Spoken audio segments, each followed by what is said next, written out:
Bonjour à tous et bienvenue sur Public Sénat. L'école parvient-elle encore à transmettre les valeurs de la République? La question se pose avec une acuité toute particulière au lendemain des attentats meurtriers de janvier dernier. Dès la fin janvier, ici au Sénat, à la demande du groupe UMP, une commission d'enquête a été créée sur le service public de l'éducation, la perte de repères républicains et les difficultés rencontrées par les enseignants. On parle ce matin de ce dernier point, les difficultés rencontrées par les enseignants.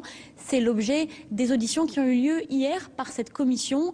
Elle entendait deux enseignants, un professeur de philosophie, François-Xavier Bellamy, et une professeure de lettres, Gabrielle Desrameaux, également auteur d'un livre remarqué au titre quelque peu iconoclaste, Collège inique ta mère. Tous deux reviennent sur les difficultés rencontrées dans le cadre de l'exercice de leur métier et tous deux insistent sur le fossé qui se creuse entre la France et une partie de sa jeunesse. On découvre leur diagnostic et leurs propositions tout de suite en audition. Nous poursuivons notre séance d'audition en recevant M. François-Xavier Bellamy, professeur de philosophie et auteur d'un ouvrage consacré aux questions éducatives. Ancien élève de l'École normale supérieure, vous êtes professeur agrégé de philosophie.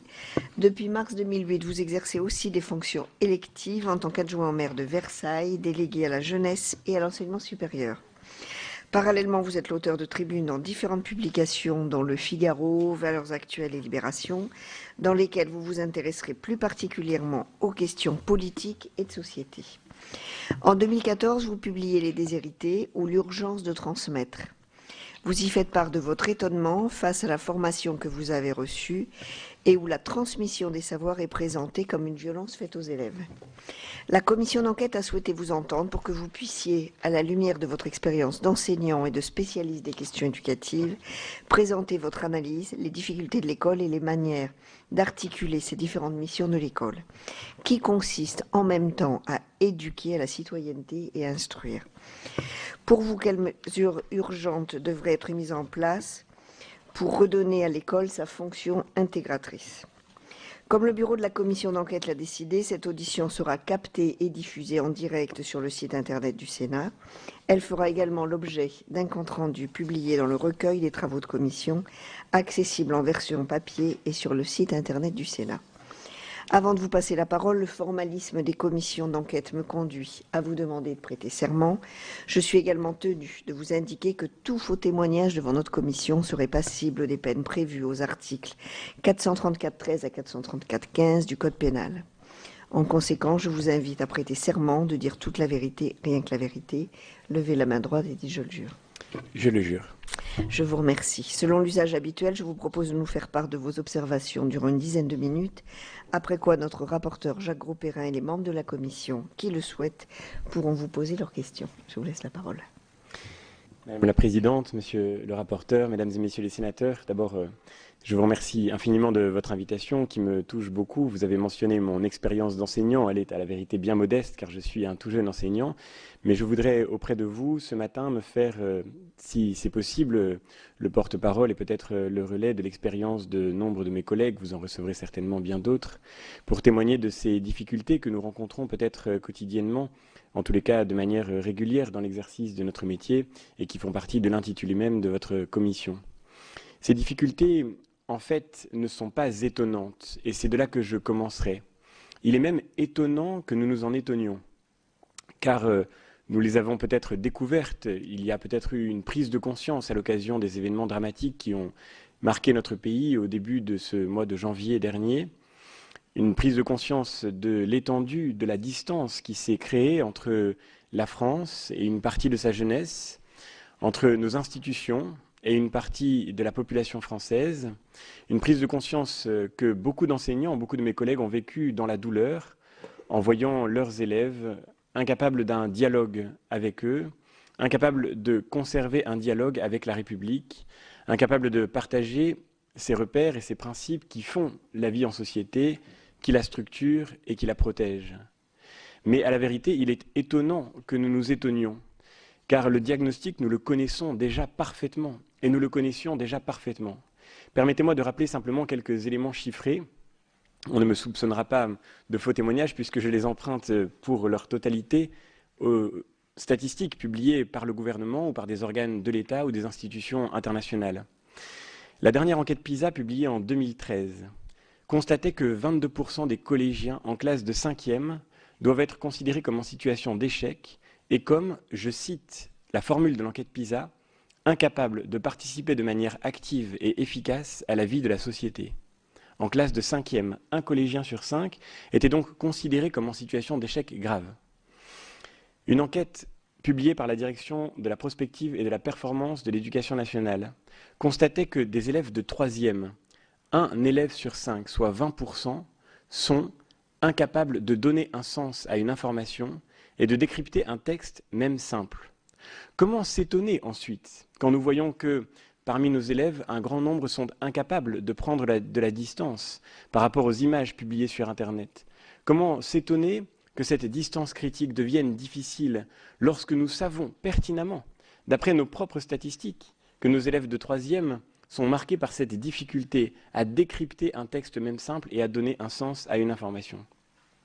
Enfin, une dernière statistique, c'est celle que peut-être nous connaissons le mieux et dont nous parlons le moins, celle qui me paraît sans doute la plus dramatique, celle qui, chaque année, à l'occasion des journées de défense et de citoyenneté, mesure l'illettrisme dans notre pays. Comme vous le savez, chaque année, bon an, mal an, entre 18 et 20% des jeunes Français, en additionnant les classes de statistiques, doivent être considérés comme dans une situation de grande difficulté pour réussir un exercice qui consiste à déchiffrer un programme de cinéma. Entre 18 et 20% des jeunes Français à leur majorité ont du mal à dire, à partir d'un programme de cinéma, quel acteur joue dans quel film, à quelle heure est telle production, et comment on se rend dans la salle qui permet de visionner telle ou telle représentation. Comment s'étonner encore ensuite? Comment s'étonner que nous soyons devant une telle difficulté, une telle distance? Comment s'étonner que nous ayons abandonné ces collégiens, ces lycéens qui sortent de nos établissements scolaires à la rapidité, à la superficialité, à la facilité des discours simplistes auxquels ils peuvent être exposés sur Internet, et notamment à cette puissance de l'image devant laquelle aucune distance n'est plus possible quand nous n'avons plus l'expérience du texte, de la lecture et du déchiffrage qu'il permet. Une dernière mention qui est celle peut-être qui me blesse le plus comme enseignant, qui, je pense, fait le plus souffrir les enseignants dans l'exercice de leur métier, c'est celle qui, là encore, nous a été infligée par la dernière enquête PISA en 2013 et qui nous a révélé que notre système scolaire français était devenu le plus inégalitaire des pays de l'OCDE, celui où le poids de l'origine sociale joue le plus. Par conséquent, bien souvent, je crois, nous pouvons nous rassurer lorsque nos enfants ou les enfants que nous connaissons sont dans des établissements qui fonctionnent encore. Car oui, l'école n'est pas en situation de faillite unilatérale. Oui, le système éducatif français n'est pas en situation d'échec partout. Et nous connaissons, et par exemple, dans la ville dans laquelle je suis élu, nous connaissons évidemment des établissements scolaires qui fonctionnent remarquablement bien. Nous savons que les enseignants sont dévoués à leur métier, qu'ils se donnent à leur métier.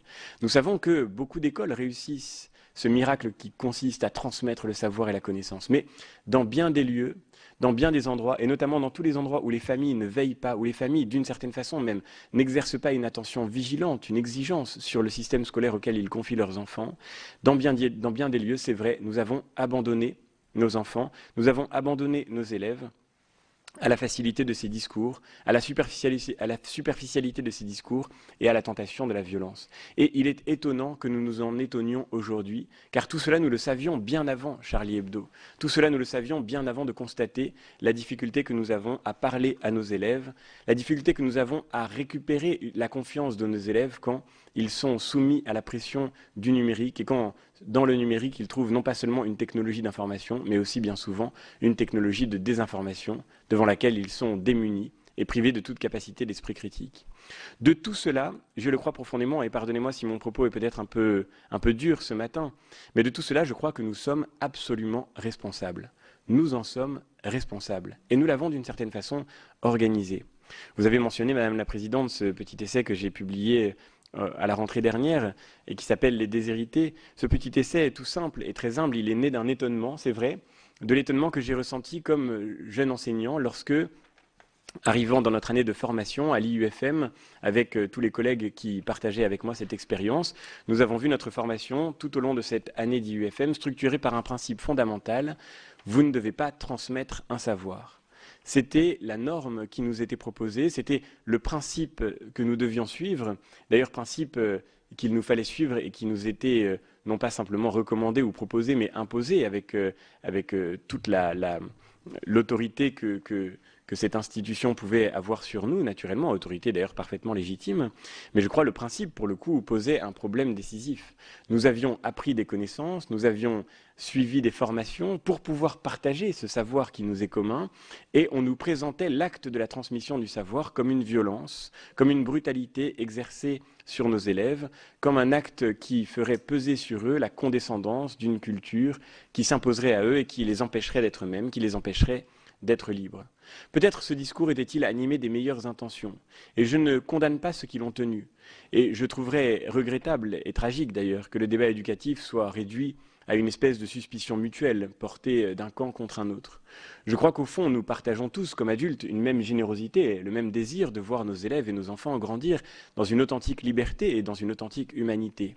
Ce discours était donc d'une véritable générosité. Il consistait à penser que l'autorité de l'adulte était une privation exercée contre la liberté de l'enfant. Il consistait à penser que tout ce qui est donné à la transmission est enlevé à la liberté. Ce discours était animé par une vraie générosité au départ. Mais, au fond, la faute morale, car il y a une faute morale, vient lorsque, constatant l'échec de ce principe, nous avons été incapables de le remettre en cause. Comment se fait-il, par exemple, que nous sachions si bien mesurer l'illettrisme dans notre pays et que nous soyons incapables de nous poser la question d'une véritable amélioration des méthodes d'enseignement de la lecture? L'écart entre ce que nous savons être le réel et notre capacité de réagir aux problèmes que nous rencontrons, l'écart entre ce que nous savons tous devoir faire et ce que nous faisons effectivement, voilà ce qui constitue, je crois, le véritable scandale éducatif auquel nous sommes arrivés et dont les événements tragiques de Charlie Hebdo ont été un révélateur brutal pour nous. Car ces événements sont la conséquence de notre échec. Ce qui a, je crois, le plus traumatisé les Français dans l'épisode que nous avons vécu, c'est que nous n'avons pas affaire, comme dans une guerre, on a beaucoup parlé de guerre, nous n'avons pas affaire, comme dans une guerre, à une agression qui viendrait de l'extérieur. Nous n'avons pas affaire à une violence qui nous serait infligée de l'extérieur de nos frontières. Ce à quoi nous avons affaire, c'est à la situation de ces jeunes Français qui ont quitté volontairement la République, qui ont quitté volontairement la communauté nationale, jusqu'à exercer contre leurs propres concitoyens une violence inexplicable, une violence injustifiable, une violence absolument barbare.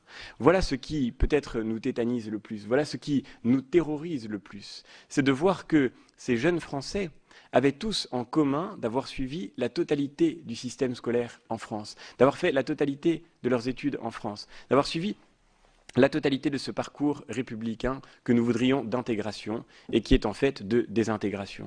Nous n'avons pas de raison de nous en étonner et je terminerai par là.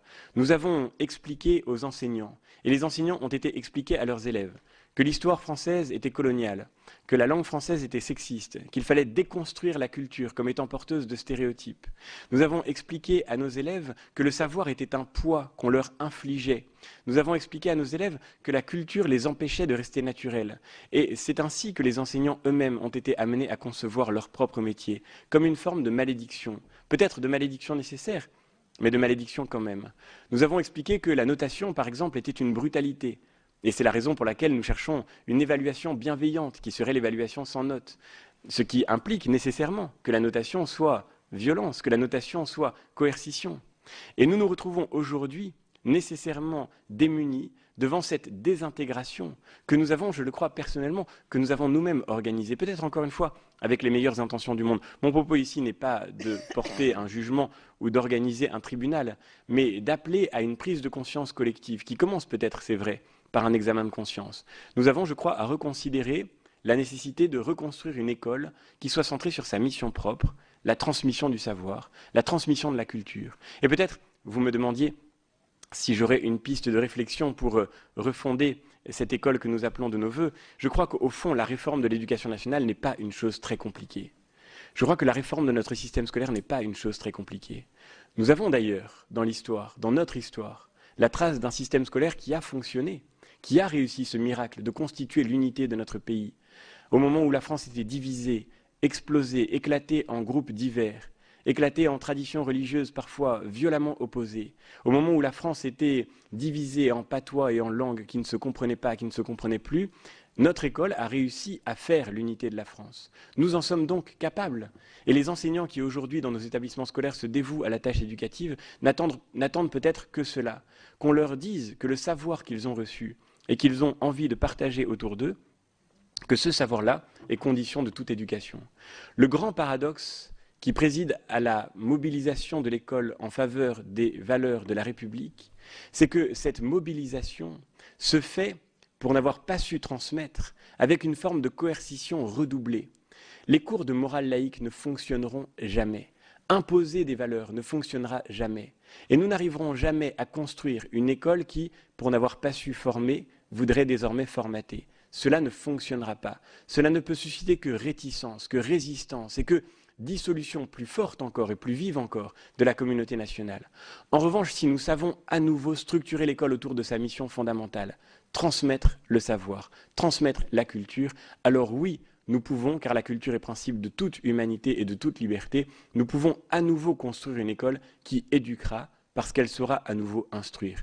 Je ne crois pas au conflit entre instruction et éducation. Je ne crois pas qu'il faille opposer ces deux tâches. L'école peut éduquer, mais elle peut éduquer si elle sait instruire. Et l'instruction est le moyen, et même le seul moyen par lequel nous pouvons reconstruire une école qui, à la fois, reconstruise notre société et qui, en même temps, ouvre chacun de ses citoyens à une authentique liberté. Je vous remercie. Merci à vous pour ce propos dynamique, carré. Donc, monsieur le rapporteur, il vous reste la première salve de questions, mais il y a déjà des réponses, je crois, dans ce propos liminaire. Merci. Écoutez, merci aussi pour cette fraîcheur enthousiaste et puis réaliste qui me séduit, et je crois qu'il doit séduire nos sénateurs, parce que je crois que nous avons été souvent dans le déni, et enfin peut-être entendre aussi un nouvel enseignant venir nous dire des points, en tout cas préciser des points avec autant d'ardeur. Je crois que c'est quelque chose qui peut rafraîchir notre institution, mais aussi peut-être nous ouvrir à d'autres questions. Alors moi j'aimerais rebondir sur le savoir et sur la culture et sur l'instruction. La première question, c'est: pensez-vous que la consolidation des savoirs fondamentaux peut participer à la transmission des valeurs républicaines? Alors vous êtes professeur de philosophie, mais il y a d'autres types d'enseignements qui sont à ce jour remis en question souvent par aussi une partie de la population, qui sont l'histoire, les sciences de la vie de la Terre, le français. Je pense qu'elles peuvent aussi contribuer à cet objectif-là. La deuxième question, c'est: est-ce que l'école, pour vous, doit être le vecteur des valeurs républicaines, avec en filigrane le rôle des parents, et comment donner à l'école et aux enseignants les moyens de mieux former les citoyens? Et puis enfin, une dernière question, plus généralement, on aime bien avoir quelques préconisations. Quelles seraient pour vous les mesures qui pourraient être mises en place pour lutter contre ces pertes de valeur et puis cet esprit républicain peut-être à retrouver? Merci. Vous voulez répondre? Merci beaucoup pour ces trois questions qui, en fait, je crois, peut-être n'en font qu'une dans la complexité du problème auquel nous avons à faire face et en même temps, paradoxalement, dans sa simplicité. L'école, demandez-vous, doit-elle être le vecteur des valeurs républicaines? Je le crois personnellement, et je dirais même de façon plus large encore, que l'école est ce par quoi se fonde toute cité d'une manière générale, ce par quoi se fonde toute chose publique, toute république. Il n'y a pas de république sans école, il n'y a pas même de politique sans école, au sens où il n'y a pas de cité sans école. Qu'est-ce qu'au fond un citoyen? Comment former des citoyens? Aristote, dans les politiques, pardonnez-moi de passer par des formations professionnelles, la discipline qui m'est familière, Aristote, dans les politiques, affirme que le propre du citoyen, c'est de parler avec les autres. Et le propre de la cité, c'est de parler ensemble de ce qui est bon et de ce qui est juste, d'entretenir un dialogue commun, d'entretenir ensemble un débat. Pour cela, encore faut-il savoir parler, et encore faut-il parler la même langue. Il n'y a pas de politique quand il n'y a pas de possibilité de parler ensemble avec la même langue, d'articuler ensemble avec des mots qui nous permettent de raisonner communément, de raisonner en commun, Il n'est pas de politique quand il n'est pas de transmission efficace d'une langue commune. Vous voyez, je crois que si l'école peut former les citoyens de demain, c'est d'abord peut-être en leur transmettant cette langue commune, non pas seulement au sens de la capacité de parler, non pas seulement au sens de la capacité de maîtriser un vocabulaire. Si déjà nous pouvions nous accorder sur cet objectif, ce serait là un grand pas fait en avant, mais au sens même de la capacité de parler ensemble avec le fond culturel qui nous soit commun, de ce qui est bon et de ce qui est juste. Et voilà déjà ce qui me paraît décisif. Tout à l'heure, M. Slama disait que lorsqu'on n'a plus les mots, naît la violence. C'est vrai dans notre expérience personnelle, c'est vrai dans notre expérience au sens psychique et psychologique du terme, dans notre expérience intérieure, et c'est là l'exemple que prenait M. Slama. Mais c'est vrai aussi dans notre expérience collective. Lorsque nous n'avons plus les mots pour parler ensemble, alors nous sommes tentés de régler nos différends par la violence. Lorsqu'il n'y a plus de dialogue commun, lorsqu'il n'y a plus de possibilité même d'un dialogue parce qu'il n'y a plus de langue commune, alors naît la violence qui remplace la République. C'est quand la République se défait, c'est quand la société se dissout que la violence semble se rappeler à nous. Et de ce point de vue-là, il est là encore étonnant que nous nous en étonnions. Lorsque la culture n'est plus transmise, lorsqu'on a condamné comme coupable la transmission de la culture, il est étonnant qu'on voit ressurgir l'autre de la culture, c'est-à-dire la barbarie. La barbarie, comme vous le savez, désigne dans son étymologie grecque le fait de ne pas pouvoir articuler les mots. Barbaros désignait les mots inarticulés, les sons inarticulés qui sortent de la langue de celui qui n'a pas reçu la langue commune, qui n'a pas reçu une langue articulée. Eh bien, la barbarie, me semble-t-il, c'est ce cri inarticulé qui jaillit d'une génération ou d'une partie d'une génération à qui nous n'avons pas transmis les mots pour participer à la vie citoyenne, à la vie de la cité. Et de ce point de vue-là, je voudrais dire que, comme enseignant, pour rentrer maintenant dans la dimension concrète de l'expérience, j'ai eu la chance, comme TZR, vous le savez, la plupart des jeunes enseignants sont pendant quelques années remplaçants, titulaires sur zone de remplacement. J'ai eu la chance de découvrir un grand nombre d'établissements. J'y ai rencontré des élèves passionnants avec, comme tous les jeunes de notre temps, comme tous les jeunes de toute génération, une grande générosité, une grande intelligence, une créativité extraordinaire. Mais j'ai rencontré aussi, et c'est vrai, dans les zones les plus défavorisées, des jeunes à qui on n'avait pas transmis les moyens d'accomplir cette créativité, d'accomplir cette générosité, ce désir de se donner. Et j'ai rencontré dans ces lieux, dans ces lycées, des jeunes dont je me suis souvent dit qu'on ne leur avait pas transmis les moyens de participer d'une manière productive et active, comme le disait l'enquête PISA, à la vie de la société. Des jeunes à qui on n'a même pas donné les moyens de participer à la vie de la cité demain. Et il y a de ce point de vue-là, je crois, une grande inquiétude à avoir. En tous les cas, nous devons nous sentir responsables de ces jeunes qui ont parfois quitté le système scolaire avant la fin de leur parcours, parfois même l'ont suivi jusqu'au bout, mais qui n'ont pas forcément reçu ces conditions fondamentales que sont la capacité de parler, d'articuler un raisonnement, conditions fondamentales pour participer à la vie de la cité, pour comprendre les enjeux d'une élection, pour comprendre la possibilité de la participation citoyenne et pour prendre leur rôle comme électeurs ou comme élus à la vie de la cité. L'école doit être le vecteur des valeurs républicaines, je dirais d'une manière plus fondamentale encore, que l'école est ce par quoi se prépare toute république et qu'il n'y a pas de république sans école. Mais comment y parvenir ? Je crois, vous voyez, encore une fois, fondamentalement, qu'on n'y parviendra pas si l'école se trouve mise au service d'une éducation qui se passerait de l'instruction. C'est là, encore une fois, le grand paradoxe, et celui qui m'étonne beaucoup. On a le sentiment parfois, pardonnez-moi ce propos peut-être un peu irrévérencieux, mais on a le sentiment parfois que les responsables politiques qui produisent les directives n'ont plus ou pas beaucoup l'occasion d'être en contact avec des jeunes, avec des enfants, avec des adolescents, qu'ils n'ont pas beaucoup l'occasion d'être en contact avec des élèves. L'idée qu'on pourrait transmettre des valeurs qui s'imposeraient d'elles-mêmes, cette idée-là, pardonnez-moi, est une espèce de fiction, ça ne se produit pas. Et précisément, nous le savons très bien, nous qui par ailleurs sommes capables d'encourager chez nos élèves l'esprit critique et de vouloir qu'ils développent un esprit critique parfaitement légitime. Par conséquent, aucune valeur ne s'impose d'elle-même, aucun principe ne s'impose de lui-même. Vous pouvez rentrer en classe et dire à des enfants, dire à des adolescents qu'il faut refuser tel ou tel comportement, qu'il faut adopter telle ou telle pratique, ça ne s'impose pas de soi. Pourquoi faudrait-il être tolérant plutôt qu'intolérant ? Pourquoi faudrait-il être respectueux plutôt qu'irrespectueux ? Pourquoi faudrait-il être paisible plutôt qu'être violent ? Ça ne s'impose pas de soi-même. Je prendrai un exemple qui m'a personnellement beaucoup marqué dans mon itinéraire d'enseignant. L'exemple du sexisme. On nous dit l'école doit lutter contre le sexisme. Ceci fait partie de ses missions fondamentales. Comme tout enseignant, j'ai lu avec attention la lettre que Vincent Payon écrivait aux enseignants au début du dernier quinquennat. Et parmi les consignes et les directives qui étaient proposées aux enseignants dans une lettre de 4 pages sur les missions de l'école, figurait la lutte contre le sexisme. C'était une lettre de 4 pages qui parlait d'un très grand nombre d'objectifs et qui mentionnait, c'est là d'ailleurs le grand paradoxe, c'est qu'on demande aux enseignants de faire un peu tout ce que la société n'arrive plus à faire, et donc qui donnait aux enseignants un très très grand nombre de missions. Il faut que l'école lutte contre le sexisme. Pour ma part, j'en suis convaincu. Je n'affirme pas du tout que cet objectif soit superflu, ni non plus qu'il soit irréaliste. Je pense que l'école doit lutter contre le sexisme. C'est même une priorité qui me paraît effectivement décisive. Car je l'ai vu, dans beaucoup d'établissements, le sexisme est une réalité. Dans beaucoup d'établissements, en particulier dans beaucoup d'établissements défavorisés, la relation entre les garçons et les filles, entre les jeunes hommes et les jeunes femmes, est une relation marquée parfois par une très grande violence. La façon dont les garçons parlent aux filles, les comportements, les vocabulaires, les attitudes sont parfois extraordinairement condescendantes, extrêmement violentes, et j'ai vu beaucoup de jeunes filles souffrir de cette situation.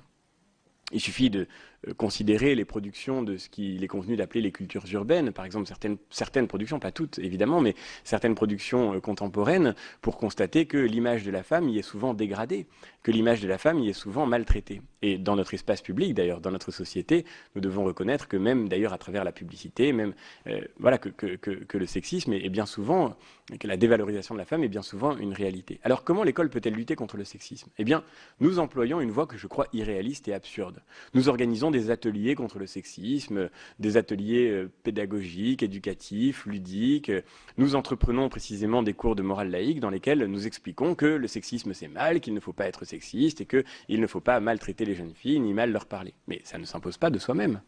Et les adolescents nous regardent avec une forme de distance ironique lorsque nous prétendons les réunir dans les cours de récréation pour pousser un cri contre le sexisme, ou bien lorsque, tentant précisément de singer ces cultures qui leur sont familières, nous organisons des productions culturelles, souvent de mauvaise qualité, qui ont pour but de montrer, comme par une sorte de morale un peu poussive, que le sexisme, c'est pas bien. Bon, ça ne marche pas, c'est évident que ça ne marche pas.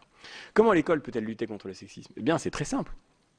Si, ce qui n'est plus le cas aujourd'hui, si nos écoliers, si nos élèves, si nos étudiants avaient tous une fois dans leur itinéraire scolaire entendu parler, je sais pas, par exemple, entendu parler de la figure de Jeanne d'Arc, et si on leur avait fait lire quelques pages du procès de Jeanne d'Arc, quand vous avez lu quelques pages du procès de Jeanne d'Arc, que vous soyez chrétien ou non, et même quand vous êtes musulman, quand vous avez lu quelques pages du procès de Jeanne d'Arc, vous ne pouvez plus considérer que les femmes sont inférieures aux hommes. C'est impossible.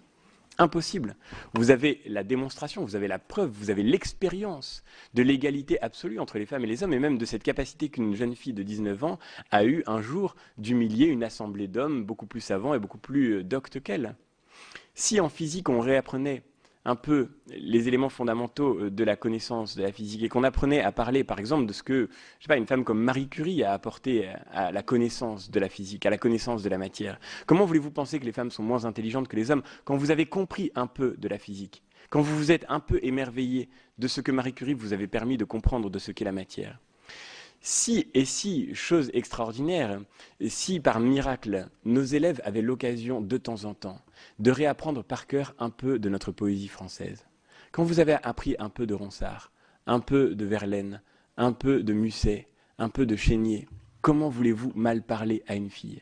Comment voulez-vous ensuite traiter une jeune fille, maltraiter une jeune fille de cette manière absurde et dérisoire qui se fait jour précisément lorsque la culture s'est effondrée. Évidemment, et c'est une chose très importante, nous ne pouvons pas non plus idolâtrer la culture. L'homme le plus cultivé du monde est capable d'être lâche, est capable d'être méchant, est capable d'être violent, est capable de faire le mal. Et nous le savons très bien, l'homme le plus cultivé du monde et le peuple le plus cultivé du monde sont capables d'être barbares et de la manière la plus atroce qui soit, c'est vrai. La culture n'empêche pas l'homme d'être inhumain, mais l'inculture empêche assurément les hommes d'être complètement humains. Et c'est exactement ce qui se produit dans l'effondrement du vocabulaire commun, dans l'effondrement de la culture commune. C'est ce qui se produit dans l'effondrement de la culture, cette espèce de barbarie qui consiste en permanence à rabaisser les jeunes filles, à ne se rapporter aux autres, à ne se rapporter à l'autre que sous la forme de la violence, et d'une violence absurde, d'une violence déraisonnée, d'une violence complètement gratuite. Cette violence-là, je crois, nous la guérirons, non pas en organisant des ateliers contre le sexisme, mais tout simplement en reconcentrant l'école sur sa mission fondamentale, transmettre le meilleur de notre culture, transmettre le savoir. Et encore une fois, je le crois profondément. Vous voyez, cette pratique, par exemple, encore une fois, arrêtons-nous là-dessus, cette pratique du par cœur que nous avons bannie de notre école, la pratique de la mémoire, la culture de la mémoire, l'effort même de la mémoire, qui consiste à absorber et à se laisser, l'expression est magnifique, à se laisser transformer par le cœur, par les textes que l'on reçoit. Cette pratique-là, toute simple, qui est la mission fondamentale de l'école, transmettre un savoir, transmettre à chaque enfant, participer, permettre à chaque enfant de participer par la mémoire à une culture qui nous est commune, eh bien cette pratique-là, je crois, en la réhabilitant, nous pourrions en faire l'occasion de lutter contre le sexisme, mais aussi contre toutes les dérives que nous voyons surgir aujourd'hui. J'espère vous avoir montré à travers ce tout petit exemple comment l'école peut servir ce que nous appelons les valeurs de la République et qui sont en fait, en réalité, ce qui constitue les éléments d'une forme de morale commune, d'une approche commune de ce qu'il est vraiment humain de faire et d'une manière vraiment humaine de se rapporter à l'autre. Voilà comment l'école pourrait contribuer à humaniser les hommes et à humaniser ces enfants qui nous sont confiés dans les salles de classe qui sont les nôtres. Merci beaucoup. Quelques questions. Tout d'abord, Monsieur Quesnel. Oui, Madame la Présidente. Tout d'abord, bravo pour la fluidité de votre verbe. En 50 minutes, vos élèves doivent en subir. Je voulais vous dire que ça fait longtemps que j'ai cessé de m'étonner. Par contre, je m'irrite de plus en plus. Parce que je me rends compte que finalement, et pardonnez-moi d'utiliser un peu la terminologie médicale, mais finalement le diagnostic est posé et depuis bien longtemps. Et je crois que nous sommes tous d'accord sur le diagnostic. Le remède est connu, me semble-t-il également. Par contre, la posologie, elle, finalement fait défaut. Dans tout ce que vous avez dit, et effectivement, la lecture du procès de Jeanne d'Arc est très instructive. Encore faut-il savoir lire. Et le problème, on en revient toujours à la base. La base, c'est quoi? C'est pas tout ce qu'on demande à l'éducation nationale. La base, c'est quand même comment faire pour que l'ensemble des jeunes puissent y accéder. Et là, j'aimerais bien vous entendre là-dessus. Karl, une autre question? Et merci, Madame la Présidente. D'abord, moi j'ai été ravi d'entendre ces propos à la fois très réalistes, rafraîchissants, passionnés, et finalement, à partir d'un constat qui est celui qu'on connaît, plein d'optimistes. Et vous avez dit quelque chose, moi, qui me sied tout à fait. L'école peut éduquer si elle sait instruire. Est-ce que ça ne devrait pas être finalement à l'étape de la loi des nouvelles ESP, c'est ça, les écoles supérieures de formation des professeurs?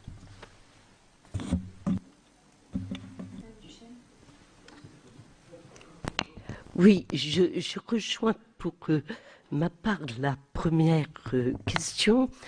Je voudrais, moi, vous poser la question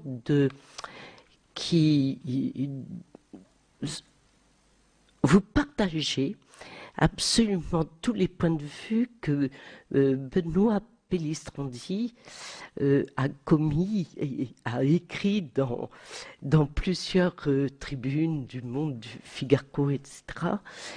Et où il disait qu'il y avait justement une confusion, qu'il n'y ait plus de transmission, mais qu'on s'occupait tellement des inégalités sociales qu'il fallait, en créant justement ces fameux ateliers, et qu'il fallait reprendre la transmission pure. Et donc je suis, en tout cas pour ma part, heureuse de voir qu'il y a ces deux enseignants qui tiennent le même discours.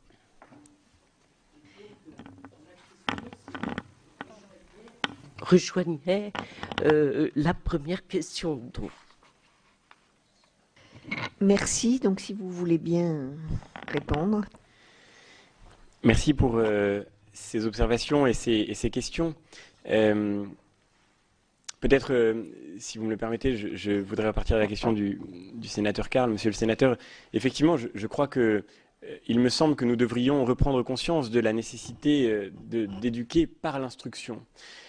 Et je crois que c'est une prise de conscience qui est urgente, car pour répondre à votre intervention, malheureusement, me semble-t-il, le diagnostic n'est pas partagé. Il n'est pas partagé par tous. Et notamment, il n'est pas partagé par ceux qui, aujourd'hui encore, ont la mission de structurer la pédagogie de l'école et de structurer notamment la formation des enseignants. Je l'ai vu, j'en ai fait l'expérience, comme mes collègues d'ailleurs, et nous en avons tous été marqués, quelles que soient d'ailleurs nos origines personnelles, quelles que soient nos convictions personnelles, nos sensibilités politiques. Nous étions là comme jeunes enseignants pour suivre notre formation, et nous avons été très, très étonnés, très marqués par ce discours. Et depuis d'ailleurs que j'ai publié ce petit essai, je reçois énormément de courriers de collègues ou de collègues à la retraite qui me confient avoir vécu de manière parfois douloureuse leur propre expérience de cette formation. Les formateurs que nous rencontrions, et je crois ceux qui aujourd'hui inspirent la pédagogie de l'école de la République, sont convaincus que l'école ne s'est pas encore assez réformée, que la transmission n'a pas encore été assez déconstruite, et que c'est pour cette raison-là que nous voyons encore ces inégalités dont vous parliez à l'instant, ces inégalités que nous voudrions chasser. Prenons un exemple tout simple, l'exemple de la polémique qui avait surgi lors du retrait de l'épreuve de culture générale de l'entrée des concours d'entrée de Sciences Po Paris. L'IUP de Paris, comme vous le savez, a retiré il y a quelques années son épreuve de culture générale du concours d'entrée en adoptant, ce qui est intéressant, ce n'est pas la réforme en soi, mais c'est sa justification, un discours extrêmement simple qui consiste à dire que la culture est une occasion de discrimination, que la culture est discriminatoire. Par conséquent, il faut retirer la culture de nos épreuves de sélection pour éviter de reproduire ces discriminations. Et si nous voulons produire de l'égalité, il faut déconstruire la culture. S'en était suivi un vaste débat, et je me rappelle très bien, c'était ma première année d'enseignement, je me rappelle très bien de ce communiqué qui avait été publié par le ministère de l'Enseignement supérieur et qui disait que il fallait entreprendre une vaste réflexion sur la place de la culture générale dans les concours de recrutement des écoles de la fonction publique, au motif que la culture est l'occasion d'une sélection discriminatoire. Cette idée-là, vous voyez, je crois, elle est le témoin du fait que le diagnostic n'est pas partagé par tout le monde. En tous les cas, le diagnostic que je viens de vous proposer et qui consiste à penser au contraire que la culture est l'occasion de toute égalité réelle, de toute liberté réelle, et qu'on ne fera pas l'égalité à l'intérieur de notre pays en défaisant la culture, car alors on laissera en fait les plus privilégiés, les plus favorisés, c'est ce qui se produit aujourd'hui, accéder aux postes de responsabilité. La culture est nécessaire pour devenir vraiment libre, pour accomplir ses facultés, pour accomplir ses talents. Défaire la culture, c'est donc priver ceux qui ne la reçoivent pas dans leur famille, dans leur cercle familial, dans leur milieu social, c'est les priver d'accéder à la possibilité d'accomplir ce qu'ils sont et de constituer dans une véritable liberté leur propre projet de vie. Par voie de conséquence, je le crois profondément, le diagnostic n'est pas partagé. Et encore faudrait-il que nous puissions le partager avec ceux qui aujourd'hui ont la charge de mettre en œuvre les pédagogies de l'école. Car eux, pour le coup, ont la conviction que c'est parce que l'école ne s'est pas encore assez réformée, parce que la transmission n'a pas encore été assez déconstruite, que nous sommes dans cet état d'inégalité persistant. Et ceci me conduit à répondre donc à la question que vous posiez. Je crois qu'il faudrait effectivement rappeler, peut-être dans le temps de la formation des enseignants, que c'est par l'instruction que l'école peut éduquer, que c'est par le savoir que les enseignants ont à transmettre qu'ils peuvent servir une égalité et une liberté réelle de leurs élèves. Et ceci constituerait un geste extraordinairement fort, car nous avons vécu dans notre expérience de formation l'expérience très douloureuse d'un soupçon porté sur notre activité, d'un soupçon porté sur notre propre savoir. Voilà sans doute le plus douloureux pour un enseignant. Quand on vous explique, dans votre propre formation, que vous êtes le tenant d'un système militaro-hospitalo-carcéral, je cite là le formateur que nous rencontrions, que l'école est à la fois quelque chose qui tient de la caserne, de l'hôpital et de la prison.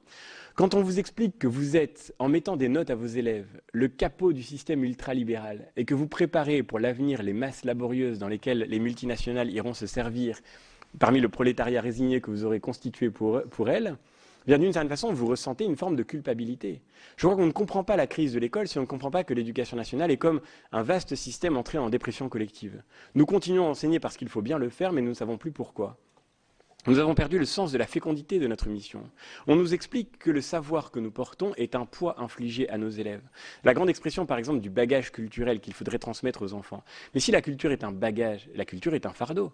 Car un bagage, c'est pesant, c'est pénible, ça gêne la liberté de mouvement. La culture, je le crois profondément, n'est pas un bagage. Elle n'est pas quelque chose d'accessoire, elle n'est pas de l'ordre de l'acquis, comme on le dit souvent, là encore, dans le vocabulaire pédagogique contemporain. On ne mesure pas des acquis à l'école. À l'école, on apporte un surcroît d'être. Et l'autorité de l'enseignant est ce par quoi sont augmentés les élèves, de leur être propre, de leur liberté réelle. Les auteurs que nous faisons rencontrer à nos élèves font autorité, et leur autorité est condition de toute liberté. Nous l'avons vu évidemment dans cette période troublée qu'a suivi l'histoire le drame, la tragédie de Charlie Hebdo. Nous l'avons vu. L'autorité des enseignants qui a disparu n'a pas disparu au profit d'une liberté des élèves. Lorsque l'autorité de l'école s'effondre, eh bien nos élèves sont abandonnés à l'oppression de ces discours simplistes et superficiels, de cette coercition nouvelle que l'on voit fleurir sur Internet, de ces idéologies qui les prennent en otage. L'autorité de l'école est la condition de toute liberté. Elle a été d'ailleurs pour nous-mêmes aussi la condition de notre propre liberté d'aujourd'hui. Et nous devrions en être reconnaissants de cela.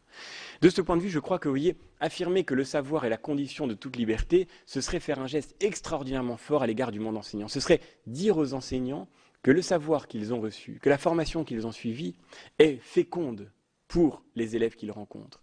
Et que ce savoir qu'ils ont désiré partager est ce dans quoi se constituera toute liberté et toute humanité pour le monde qui vient, pour les générations qui naissent aujourd'hui.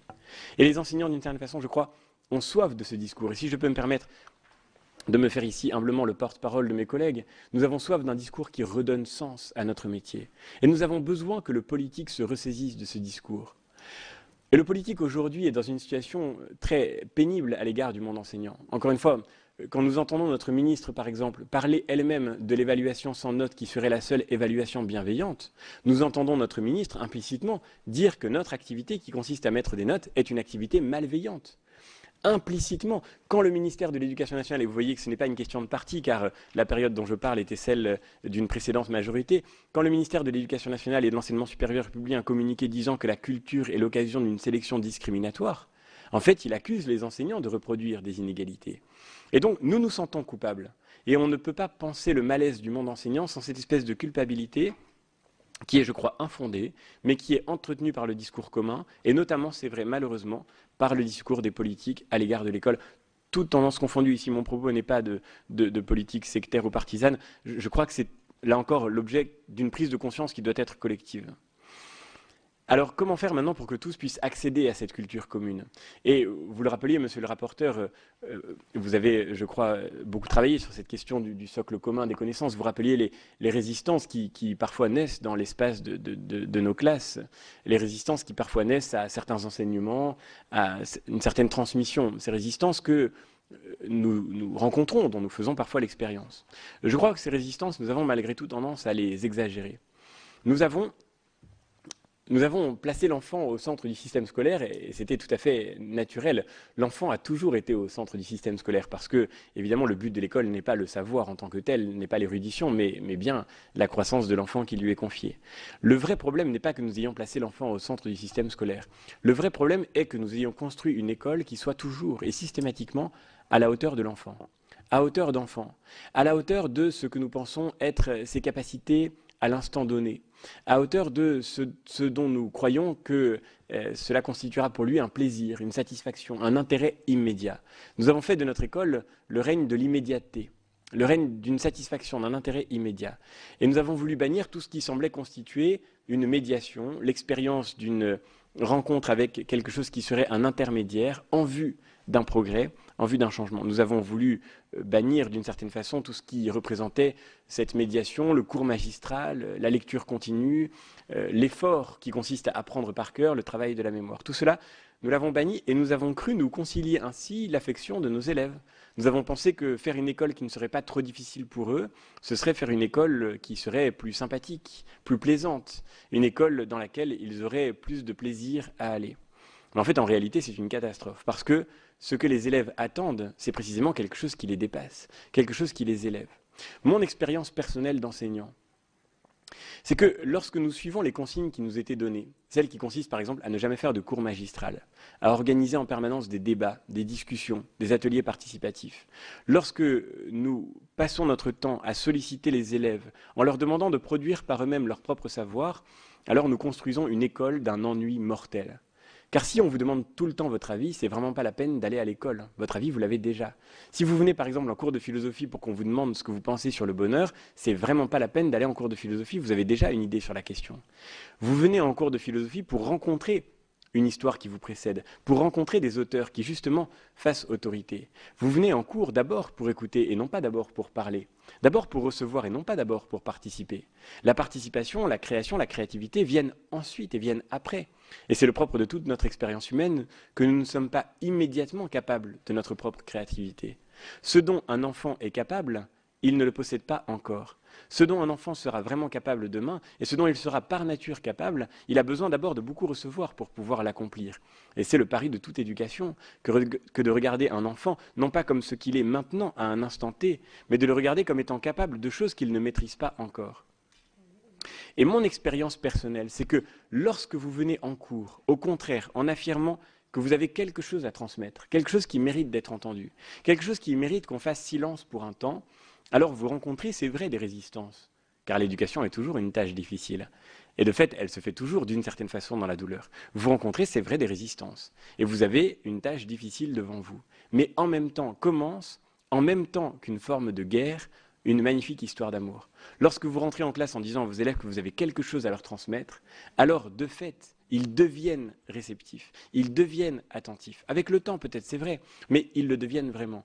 Et même et peut-être surtout, dans les endroits qu'il est convenu d'appeler défavorisés, dans les zones les plus difficiles, dans les zones les plus sensibles, j'ai rencontré cette soif immense, cet intérêt pour ce qu'il y a de plus grand et de plus beau dans la culture. Cette soif d'intelligence, cette soif de réflexion, cette soif de la littérature, cette soif de la poésie, je l'ai rencontrée peut-être surtout dans ces lieux où nous avons devant nous des élèves qui ont conscience de manquer de tout et qui ont conscience, par ce manque, d'avoir soif du meilleur. Donc je crois, vous voyez, au fond, finalement, les résistances ne sont pas si grandes que nous nous l'imaginons souvent. Et j'ai partagé ces expériences avec beaucoup de collègues, y compris avec des collègues d'histoire. On parle souvent de l'histoire comme d'une discipline difficile à enseigner. Je crois que lorsqu'un enseignant arrive avec une authentique passion de l'histoire, conscient que l'histoire de notre pays est belle, qu'elle mérite d'être reçue, et que tous ceux qui sont dans l'espace de la classe, étant français ou étant habitants en France, en sont légitimement les héritiers, lorsqu'on arrive avec ce sentiment que tout enfant a droit de connaître l'histoire de ce pays dans lequel il grandit, alors dans ce cas, on rencontre une attention, on la suscite, on la fait naître. Et les élèves répondent comme en écho à notre désir de transmettre par leur propre désir d'apprendre. Évidemment, encore une fois, ça se fait toujours dans la difficulté. On ne peut pas imaginer que l'école soit autre chose que l'expérience de la difficulté pédagogique. Alain écrivait que la pédagogie, c'est la science des professeurs chahutés. Et de fait, je ne voudrais pas faire ici celui qui, par une espèce de prestige usurpé, vous ferait croire qu'il n'a jamais été chahuté. Bien sûr, la pédagogie est la science des professeurs chahutés. Mais en même temps, à l'intérieur même de cet effort et de cette difficulté que nous rencontrons parfois, à l'intérieur même de ces résistances que nous voyons se lever devant nous, il y a toujours comme un appel, et l'appel de ces élèves qui attendent d'être élevés, qui attendent d'être des élèves. Gustave Thibon disait, ce qui m'a toujours beaucoup guidé dans ma tâche d'éducateur, celui qui ne me donne rien, c'est celui qui ne me donne pas l'occasion de me donner. Celui qui, d'une certaine façon, ne me donne pas l'occasion de me dépasser. Nous avons construit une école d'une incroyable pauvreté, précisément parce qu'elle ne donne jamais aux élèves, ou si peu, si rarement, l'occasion de se dépasser, l'occasion d'aller au-delà de leurs propres capacités. Vous voyez, il y a une forme de contradiction absolue de ce point de vue-là. On parle de l'éducation comme d'une violence, c'est ce que disait Pierre Bourdieu, tout acte éducatif est violence. On parle de la transmission comme d'une forme de coercition. On parle de la notation comme d'une brutalité. Mais nos élèves, ils attendent au contraire l'occasion de recevoir quelque chose qui les dépasse. Ils attendent une occasion de se dépasser. Et dès que l'école est finie, ils vont par exemple faire du sport. Et quand ils vont faire du sport, ils ne rentrent pas sur le terrain de foot en disant « on ne va pas compter les points parce que ce sera trop violent pour celui qui va perdre ». Non, ils ont envie d'être stimulés, ils ont envie d'être dépassés, ils ont envie de donner le meilleur d'eux-mêmes. C'est à ça qu'ils aspirent. Et d'une certaine façon, je crois, voyez, pour aller jusqu'au bout encore du raisonnement, je crois que de façon monstrueuse et de façon atroce, c'est précisément ce que l'État islamique propose à nos élèves. C'est ce que l'idéologie la plus atroce propose à nos élèves. Une occasion de se donner, une occasion de se dépasser, une occasion de se sacrifier. C'est peut-être abominable de dire ça, mais malgré tout, je crois que c'est vrai. Nous avons dit à nos élèves, on ne va jamais vous déranger, on ne va jamais vous imposer quelque chose de trop difficile. Vous inquiétez pas, on vous respecte, on vous laisse dans votre cocon, on vous laisse dans votre bulle, on vous laisse être immédiatement ce que vous êtes. On ne vous demandera jamais de faire effort sur vous-même. Et nous avons cru par là nous concilier leur amitié. Mais en fait, en réalité, ce qu'ils cherchent dans ce monde, nos élèves, ça n'est pas simplement une raison de vivre, c'est une raison de donner leur vie. Ça n'est pas simplement une raison de de se trouver correctement en ce monde, de consommer, de vivre une existence qui serait à la mesure de leurs propres désirs, mais c'est une occasion de se donner, une occasion de se dépasser, une occasion d'être élevé. Et l'expérience que j'ai faite, encore une fois, et c'est ma grande source d'espérance, vous avez dit tout à l'heure que j'étais optimiste. Je ne sais pas si je suis optimiste, parce que je pense que nous n'avons pas beaucoup de raisons d'être optimistes, mais en revanche, j'ai une très grande espérance, ce qui est tout à fait différent. Je crois qu'il faut regarder la réalité telle qu'elle est, avec toutes les difficultés qu'elle comporte, et aller au-delà de cette difficulté, c'est précisément ce qu'on pourrait appeler l'espérance. Et ce qui fonde mon espérance, c'est cette expérience que j'ai faite si souvent de la soif des élèves, et notamment de la soif des élèves dans ces milieux les plus défavorisés, dans ces milieux les plus fragilisés, dans ces lieux, c'est vrai aussi, où nous avions devant nous des élèves issus de cultures extrêmement variées, issus d'origines extrêmement diverses. Dans ces lieux-là, j'ai rencontré peut-être la plus grande soif de notre propre culture et de ce qu'elle comporte de meilleur, et c'est cela qui fonde mon espérance. Merci beaucoup pour cette intervention brillante et optimiste, pessimiste, ça, ça dépend comment chacun le ressent. En tout cas, enthousiaste, et j'espère que vous ne perdrez pas tout cet enthousiasme au fur et à mesure de vos rencontres et de votre enseignement dans différentes écoles, parce que bravo, merci. Trop tôt à l'université, quoi. Merci beaucoup. Merci en tous les cas de vos travaux, et je fais confiance à votre commission comme jeune enseignant et comme jeune citoyen aussi. Et je vous remercie beaucoup de vous pencher sur ces questions. Je crois que peut-être les périodes difficiles que nous vivons sont justement l'occasion d'une prise de conscience qui sera salutaire, aussi bien d'ailleurs dans l'opinion publique que dans nos élus. Merci infiniment en tous les cas de m'avoir reçu, et j'espère que de vos travaux pourront sortir ce discours dont nous avons tant besoin et dont je vous suis déjà par avance infiniment reconnaissant. Tout sera problème de posologie, n'est-ce pas, chers collègues? Là, je crois que vous avez une bonne image, hein, diagnostic, remède et posologie. Merci.